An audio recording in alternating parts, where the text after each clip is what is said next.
Angela Muscaritolo, a reporter at SC Magazine, and I'm here today with Peter Galvin, CMO of Proofpoint. Hi, Peter.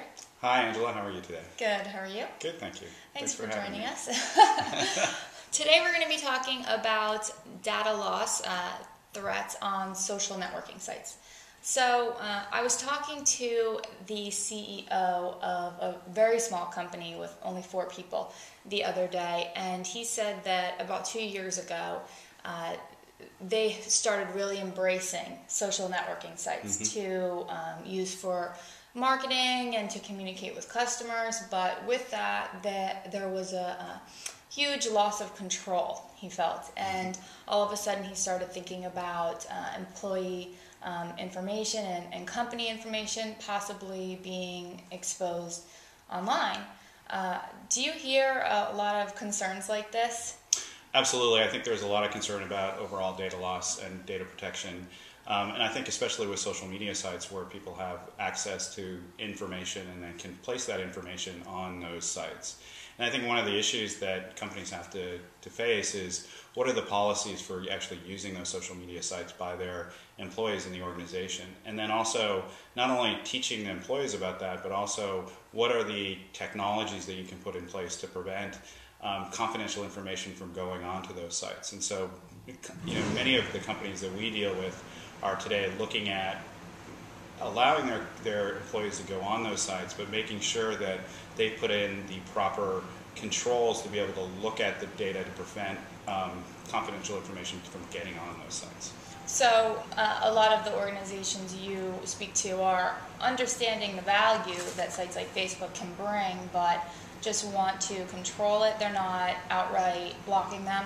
Well, I think many regulated organizations, so companies, especially in financial services institutions or healthcare institutions, need to put in policies in place before they're allowing their employees on those sites.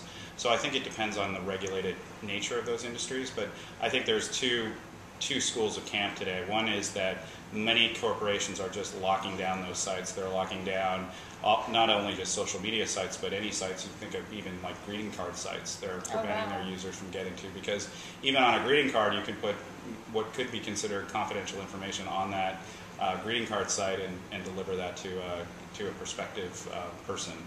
And so I think that has been a way that IT has dealt with the problem in some of the regulated industries. I think that is changing. I think that's changing because you've got more people using social media and using that for business. You've got new sets of employees that are coming online that are the next generation employees that are used to using those types of social media sites to be able to communicate with what will be their customers in the future. And I think that the issue for IT today is to figure out how do they allow their customers to use those sites, or their employees to use those sites, but make sure that they have the right security and compliance controls so they can meet the regulations, they can secure the environment, but they can allow for the productivity enhancements that you would get out of those social media sites.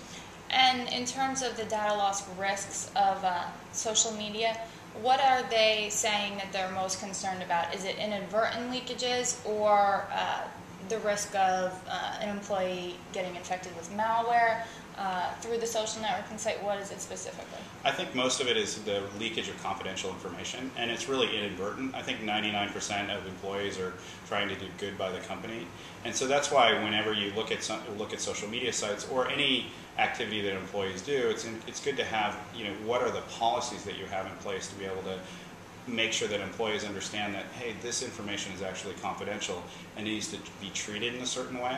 And so from our perspective and the customers that we deal with, it's really about being able to put the right policies in place and educate their employees about what data is confidential and what they need to use.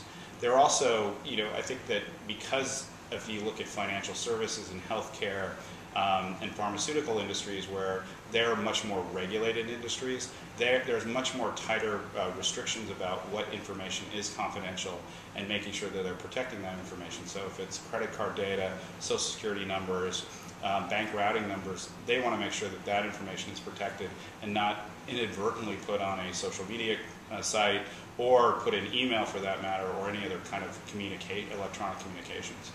So putting the policies in place and then looking at technologies that could help you with this issue. Can you kind of give us any other best practices or expand upon those ideas? Yeah, well, some of our customers use technologies that actually look at any kind of email that goes through and can actually scan that for social security numbers, or can scan it for bank routing numbers or disease codes, for example.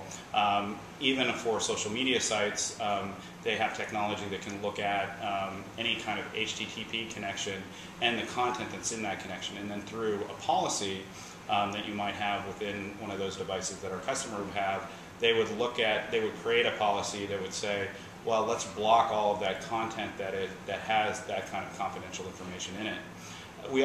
They also have different practices. So one of the issues about training employees that's important is that in those technologies as well, our customers use a self-remediation capability where if, for example, their employee does send an email out, they can look at that email can be scanned and that email can be returned to that customer to see if and tell that employee that potentially this is a violation of some kind of confidentiality, and have that employee actually self-remediate. So they can say, no, I looked at that email again, it's good, and I'll actually send it out.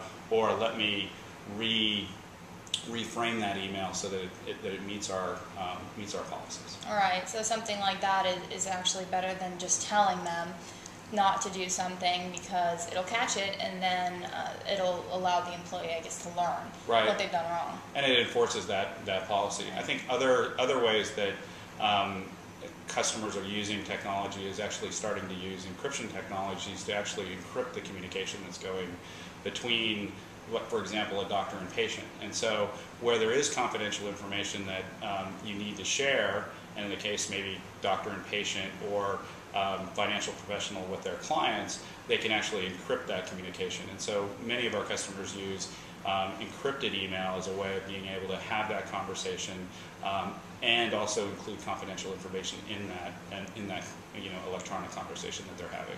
Okay. And you talked a little bit about email as being another big major threat vector for data loss. What are some of the others?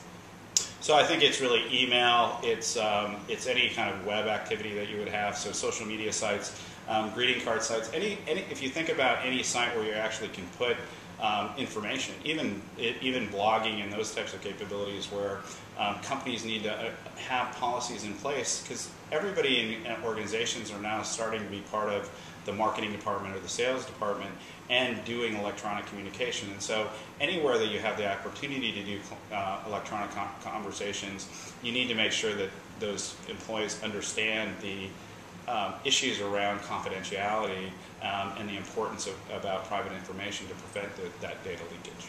Okay. Peter, thanks for joining us. Thank you, Angela. Appreciate it. Thanks to you for watching. Have a great day.